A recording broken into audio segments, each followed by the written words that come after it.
Еще одна тройная авария в это же время произошла на перекрестке улиц Ташаяк и Саидгалеева. Участниками стали Toyota Land Cruiser, Mitsubishi и КАМАЗ, груженный песком. В аварии никто не пострадал, однако автомобили потеряли первоначальный вид. Рамиль Шайдуллин расскажет подробности. Обе легковушки ехали со стороны улицы Ташаяк и поворачивали направо на улицу Саидгалеева. В это же время оттуда к ним навстречу ехал КАМАЗ. Никто никому не уступил, здесь как бы и зеленый направо горит, а тут зеленый горит.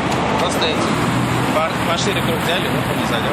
Как итог, грузовик снес Toyota, после чего внедорожник откинуло на соседнюю Mitsubishi. Больше всего досталось белой иномарке. Она была повреждена едва ли не со всех сторон. Участники аварии быстро определили виновника. Мы выезжали с Ташаяк, я в правом, он в левом.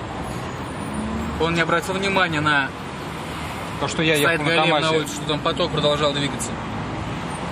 И его снес КАМАЗ. И кто сейчас виноват, получается, Toyota, что ли? Да? Toyota. Понесет ли водитель Toyota полную ответственность за произошедшее или ему составят компанию, определят уже автоинспекторы.